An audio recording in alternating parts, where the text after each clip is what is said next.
les autorités à garantir les libertés de manifester pacifiquement.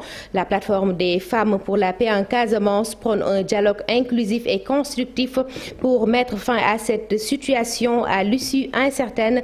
Article 19 par la voix de sa directrice appelle à la protection des citoyens et des hommes des médias. Va-t-on vers une pénurie d'essence dans les stations ouvertes? Les files d'attente se font de plus en plus longues. Elles s'étalent à perte de vue. Il faut des heures pour trouver le liquide rare. Une perturbation due aux manifestations de ces derniers jours pour les citoyens. C'est beaucoup de désolation, énormément de regrets et du temps perdu. Abdoulaye Diop a passé du temps avec eux, le temps de remplir les réservoirs. La pandémie aussi fait des morts. Ainsi, le bilan des décès est à 908 personnes et 45 cas graves en réanimation. Du côté des tests, 1856 ont été effectués, 164 positifs, 63 cas contacts, un cas importé, 100 cas communautaires. Pour le bilan concernant la campagne de vaccination, 62 060 personnes ont reçu leur première dose. C'était les titres de ce soir, de cette édition. Tout de suite, le développement.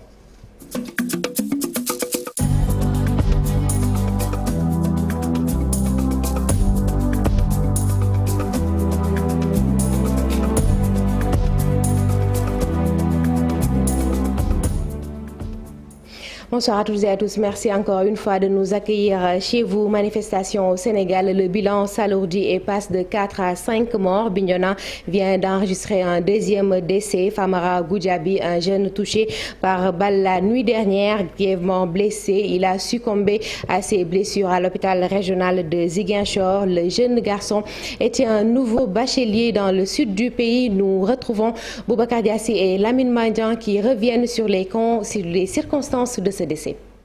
Lors des manifestations d'hier vendredi à Bignona, les manifestants ont déclaré avoir enregistré 3 blessés graves qui ont été évacués à Ziguinchor.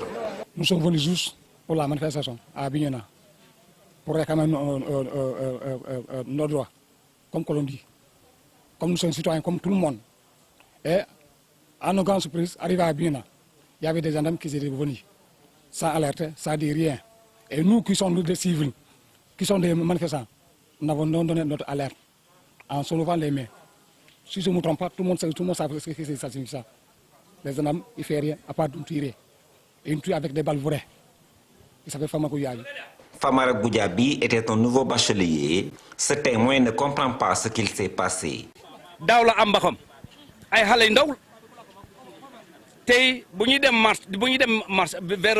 Il a obtenu son bac l'année dernière. Ce sont de jeunes enfants. Ils avaient tous levé les bras. Lors de leur marche, ils avaient tous levé les bras.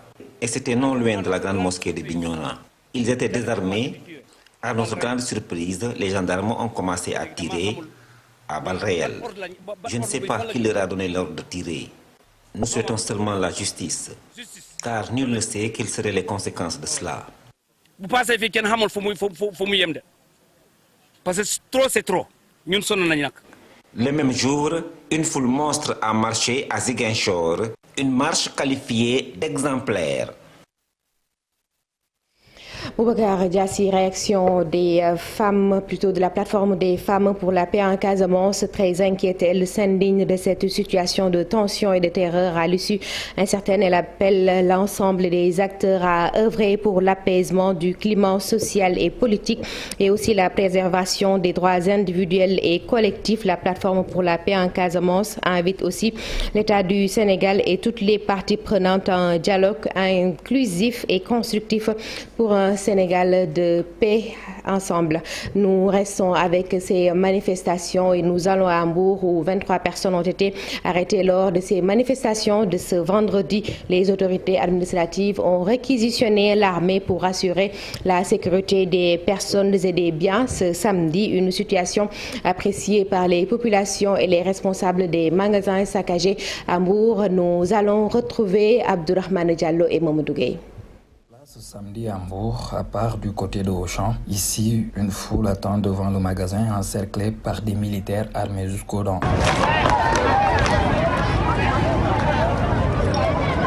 Les responsables responsables du magasin se réjouissent de cette forte mobilisation sécuritaire. C'est bien, ça dissuade parce qu'aujourd'hui, les enfants, les gamins pouvaient rentrer, mettre le feu. Ils sont là, c'est bien, c'est une bonne chose.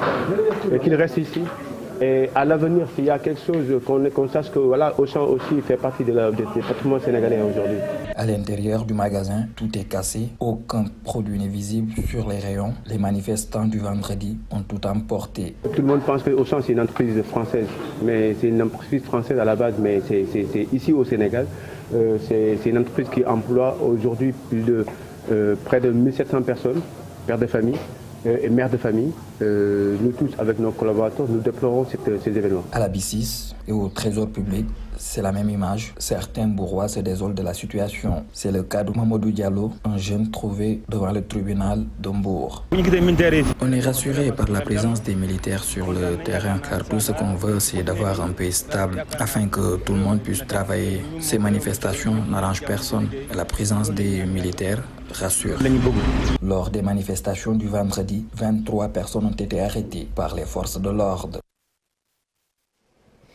Nous restons toujours avec cette affaire Ousmane Sonko, 72 heures de mouvement d'humeur sur toute l'étendue du territoire à partir de ce lundi 8 mars. Le mouvement de défense de la démocratie appelle à une mobilisation. Il exige la démocratie mais aussi la libération d'Ousmane Sonko et des autres détenus. Nous suivons les propos du docteur Cheikh Tidiane Dièye. Il est membre du mouvement.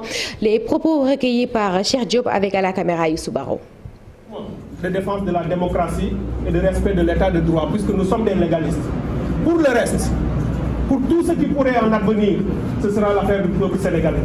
Le peuple sénégalais en tirera les conséquences légales et de droit, et par rapport à leurs droits citoyens, pour faire la manifestation, peu importe où ça mènera, il appartiendra au peuple sénégalais d'en décider.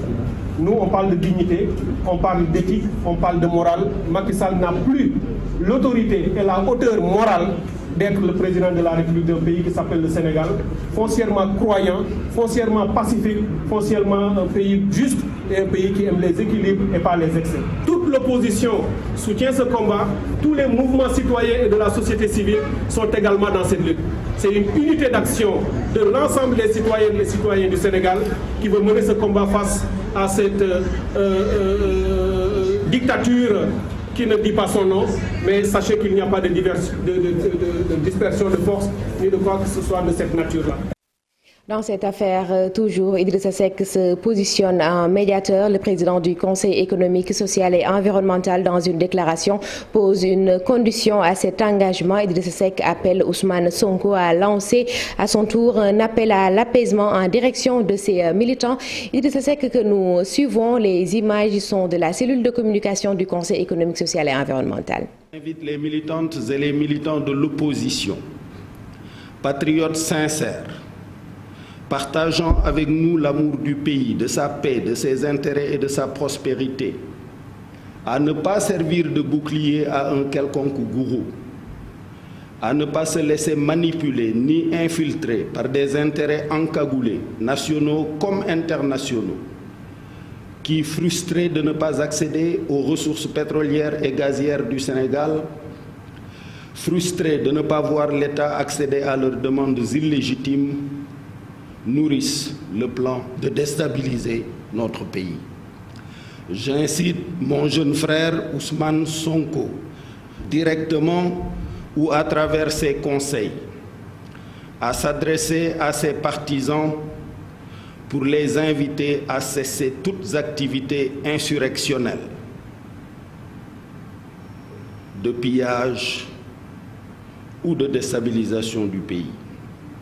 S'il le fait, j'accéderai alors aux nombreuses demandes à moi adressées, dont celle de notre compatriote Alioune Tine, membre éminent de la société civile africaine, d'entreprendre une médiation politique pour le retour rapide au calme. Dans cette affaire, toujours, le khalife de Médina Baye déplore les pertes en vue, humaines, condamne les scènes de violence, les saccages et les pillages des biens d'autrui. Cheikh Mahi Niass demande aux politiques de travail à apaiser la tension sociale.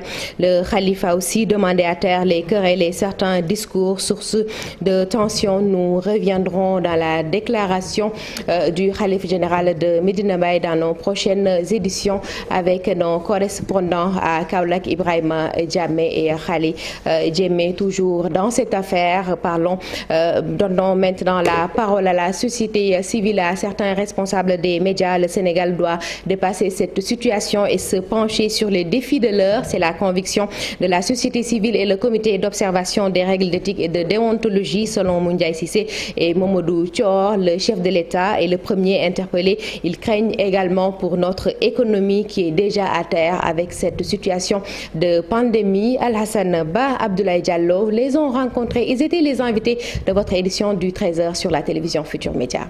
L'acte posé doit aller dans le sens de l'apaisement. Les policiers, les forces de l'ordre qui se dressent contre les autres citoyens, ils sont tous des Sénégalais. Et rien, ni personne ne peut justifier que des citoyens sénégalais se dressent les uns contre les autres jusqu'à ce qu'il y ait mort d'homme. C'est pourquoi la seule unique préoccupation, c'est de dépasser cette situation en posant des actes allant dans le sens de l'apaisement. Et le premier interpellé, c'est le président Macky Sall. À la place du ministre de l'Intérieur, le chef de l'État était attendu, selon nos interlocuteurs, qui pensent que le discours n'a pas été rassurant. Une sortie qui ne me rassure pas, parce que le ton était quelque peu belliqueux. Et ce n'était pas ce qu'on attendait, parce qu'on attendait plutôt, l'État doit être certes ferme, mais apaiser les cœurs. Et plus on veut apaiser les cœurs, ce n'est pas en faisant un peu dans la menace. Ce n'était pas la sortie que la plupart des Sénégalais attendaient du ministre de l'Intérieur. Et moi, je pense même qu'à la place, un subtil Seydou Gueye, porte-parole du gouvernement, aurait mieux fait. Je pense que ce n'était même pas au ministre de l'Intérieur de faire une sortie. Je pense que c'était au président de la République lui-même de s'adresser aux Sénégalais parce que la situation l'exige. Ce n'est pas au ministre de l'Intérieur. Si on aurait eu un premier ministre, oui, parce que la situation que nous sommes en train de vivre dépasse un seul ministère. Cette situation risque de plomber davantage notre économie à terre à cause de la pandémie de Covid-19. Figurez-vous, la veille de la convocation de Ousmane Sonko, nos sommités sanitaires se sont relayées pour faire le point de 1 an de présence de la Covid-19 au Sénégal. Et c'était vraiment fabuleux de les regarder. On aurait pu décaler la convocation parce que réellement rien ne pressait. Et on voit les conséquences que ça a eu. On ne parle plus de la Covid-19. Et là, il y a lieu d'avoir peur. Est-ce que tous ces rassemblements-là ne vont pas faire exploser la maladie dans quelques jours? La société civile est convaincue que cette situation peut être dépassée si vraiment tous les acteurs sont animés par une volonté d'œuvrer pour la paix et la concorde nationale.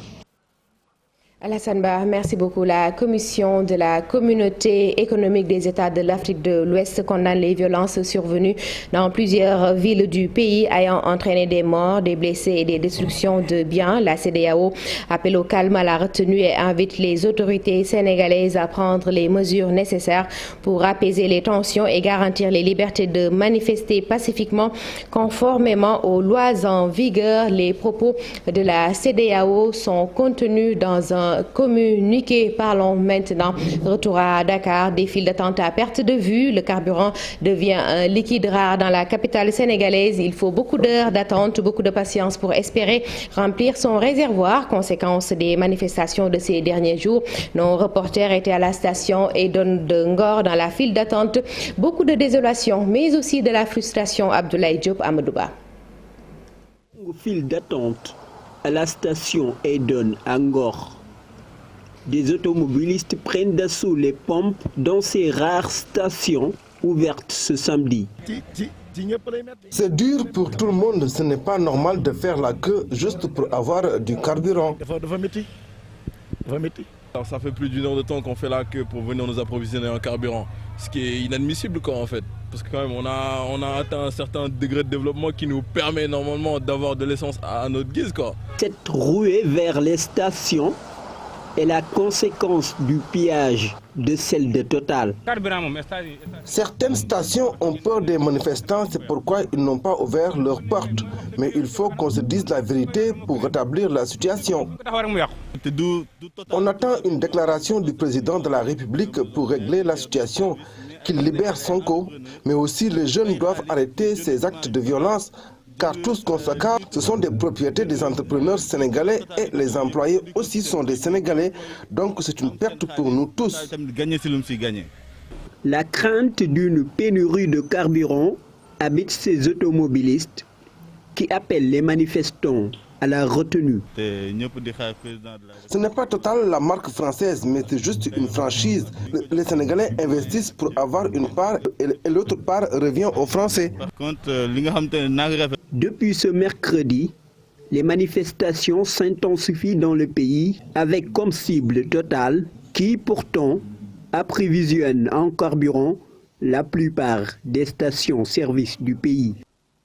Abdoulaye Diop, un autre tour dans la capitale sénégalaise au lendemain des émeutes. Les grandes surfaces comme Auchan ont subi de plein fouet la colère des manifestants dans les différents quartiers de la ville. Certaines zones sont quadrillées. Ailleurs, des jeunes sont mobilisés pour protéger les biens de leur commune. Le reportage est signé Abou Faye à la caméra. Il y avait Ababakar Kamara.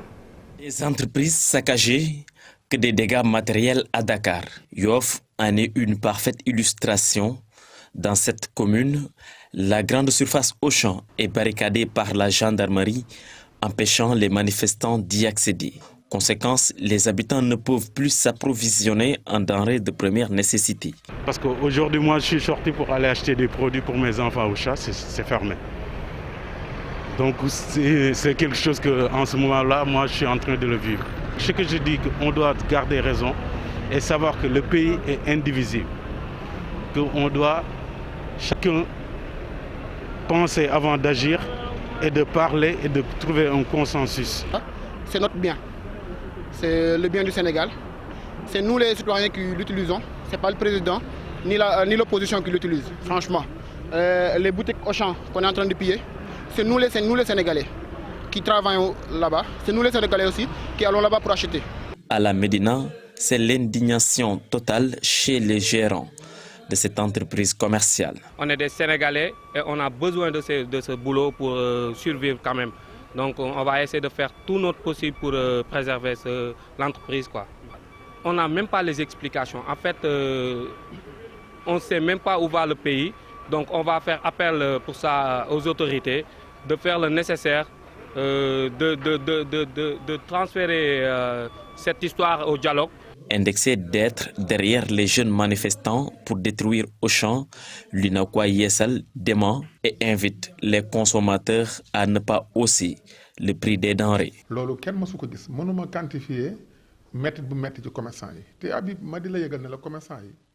Nous sommes vraiment peinés. Déjà, avec la Covid-19, c'était un peu compliqué. 11 mois de souffrance. L'UNACOIS prône une concurrence saine, vous le savez. Et en tant que responsable moral, j'ai demandé qu'il reste. Et nous ne souhaitons pas être derrière des jeunes qui détruisent les biens d'autrui. En plus, vous savez, Auchan emploie des Sénégalais. Et ce que je conseille également aux commerçants, c'est de ne pas hausser les prix, prétextant qu'il y a eu destruction des biens avec ces manifestations.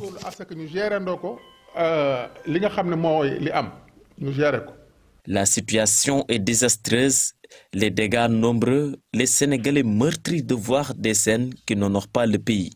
Mais c'est l'État qui doit jouer son rôle. C'est l'État qui doit jouer son rôle. Et comment jouer son rôle, ils le savent. Ils le savent aussi.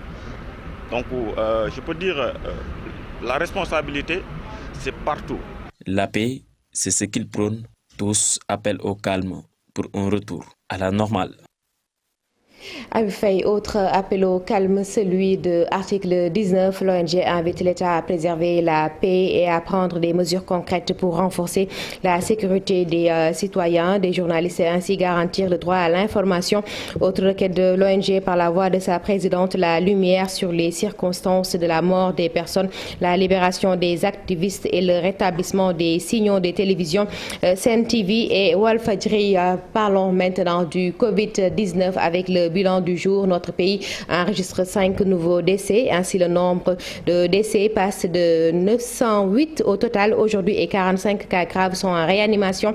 Et sur les 1856 tests réalisés, 164 sont revenus positifs, 63 cas contacts, 1 cas importé, 100 cas communautaires, 188 patients sont déclarés guéris. Et pour les vaccinations, 62 060 personnes ont reçu leur première dose. Le directeur de la prévention les invite à respecter le rendez-vous pour la deuxième dose. Parlons maintenant de sport avec la présidence de la CAF, Maître Augustin Senghor, qui retire sa candidature. Le président de la Fédération sénégalaise de football a fait cette annonce, une décision de se retirer de cette compétition et aussi d'accepter la proposition consensuelle soumise par la FIFA. Donc, Maître Augustin Senghor, après son annonce, n'est plus candidat à la présidence de la CAF. C'était tout pour cette édition du soir. L'information revient à